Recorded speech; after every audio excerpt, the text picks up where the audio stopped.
मेरे पापा का काम ऐसा है, कभी चलता है कभी नहीं चलता है, घर में ही चलाता था।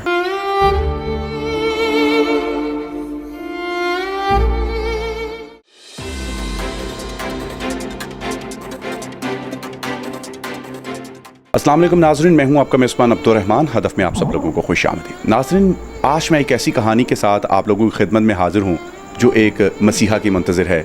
मेरे साथ मौजूद हैं 18 साला अहमद और उसके साथ साथ हमारी नन्ही मुन्नी छोटी सी प्यारी सी बहन जिसकी उम्र 15 साल है और नाम है उसका तैयबा।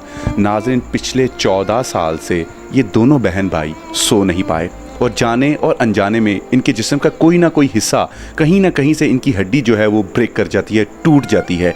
अगर ये लेटे हुए थोड़ा सा इनको झटका भी लगे या सोए हुए हल्का सा डर भी जाएं तो फिर भी इनकी हड्डी टूट जाती है, जिसकी वजह से ये मुसलसल 14 साल से सो नहीं पाए।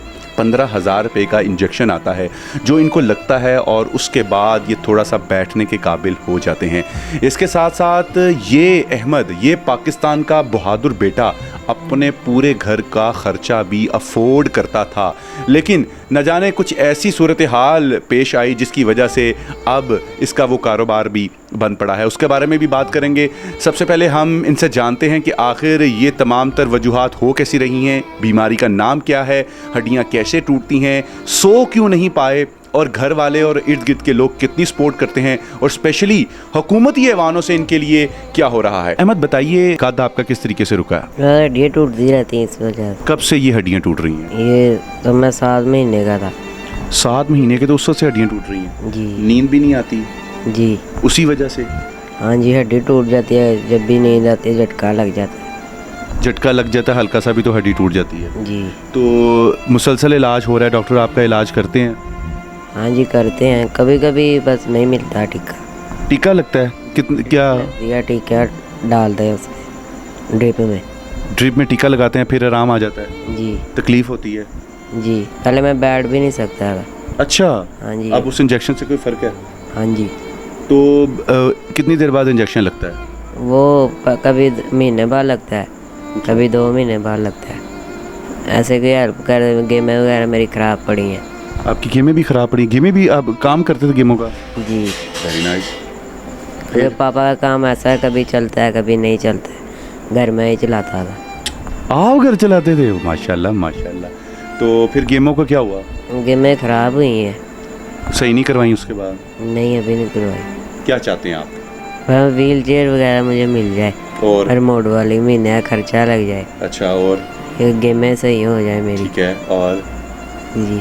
और दवाई वगैरह के लिए? हाँ जी, दवाई वगैरह के लिए हो जाए, उसके लिए भी हो जाए। जी। 26,000 रुपये का टीका है जो इनको 1 माह बाद लगता है और कभी ये अफोर्ड कर लेते हैं, कभी अफोर्ड नहीं कर पाते।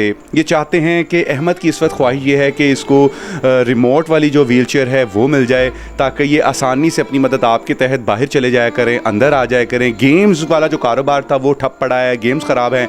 अगर आप उसमें हेल्प कर सकते हैं तो इसकी गेम्स ठीक करवा दें ताकि ये अपने घर का भी खर्चा चलाए, अपनी पॉकेट मनी भी उसमें से निकाले, अपना ख़र्चा भी निकाले। उसके साथ साथ हुकूमती ऐवानों से और नुमाइंदों से जो रिक्वेस्ट है कि जो इनके सर्टिफिकेट बनाए गए हैं माजूरी के, उसमें इनका वजीफ़ा लगाया जाए। और आप लोगों से भी स्पेशली रिक्वेस्ट है कि अगर आप डॉक्टर हैं, अगर आप राशन वगैरह तकसीम करते हैं या अगर आप लोगों को जॉब्स प्रोवाइड करते हैं तो काइंडली ये आपके मुंतज़िर हैं।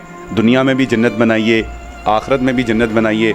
हमारा काम था इनकी आवाज़ आप तक पहुँचाना, अगली ज़िम्मेदारी आपके ऊपर है और हर बंदा अपने किए का जवाबदेह है। इजाज़त दीजिए अपने मेज़बान अब्दुर्रहमान को। अल्लाह हाफ़िज़।